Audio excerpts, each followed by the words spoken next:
Bonjour, nous allons aujourd'hui établir l'équation d'une réaction d'oxydoréduction. On souhaite établir l'équation de la transformation entre les ions dichromate et l'acide oxalique.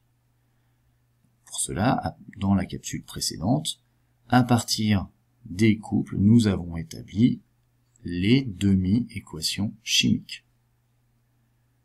Pour les ions dichromate et le chrome 3, et pour le dioxyde de carbone et l'acide oxalique. Donc nous gardons les deux demi-équations, et maintenant nous allons établir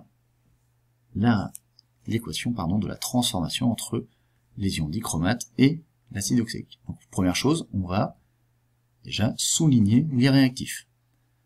Cr2O7-2-, donc les ions dichromate, sont du côté des électrons, c'est donc un oxydant. L'acide oxalique, qui est de l'autre côté des électrons, sera donc les réducteurs. Une réaction d'oxydoréduction, il y aura forcément un oxydant qui va réagir avec un réducteur. Les réducteurs vont céder des électrons à l'oxydant. Donc on inverse la deuxième demi-équation, et on a bien maintenant les deux réactifs du même côté.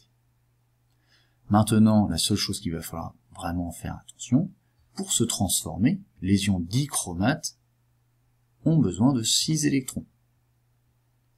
Ces 6 électrons vont venir du réducteur, donc de l'acide oxalique. Le problème que l'on a, c'est que pour le moment, l'acide oxalique, lui, ne cède que 2 électrons. Il va falloir donc que l'on prenne 3 molécules d'acide oxalique pour qu'il y ait 6 électrons d'échangés.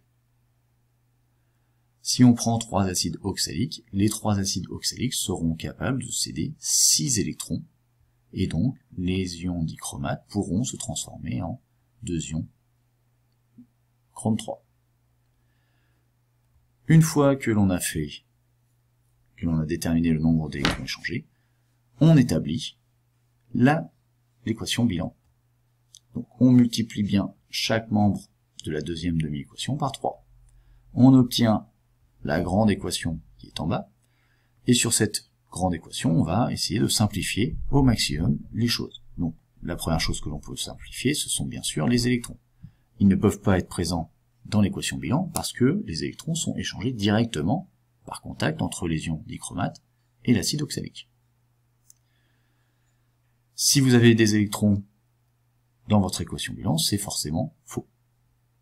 Ensuite, on voit qu'il y a ici 6H+, et 14H+, donc on va pouvoir simplifier par 6H+ de chaque côté. On va donc obtenir 8H+ au final, et on obtient au final un ion dichromate plus 3 acides oxaliques plus 8H+, vont nous donner 2 Cr3+, plus 6CO2, plus 7H2O.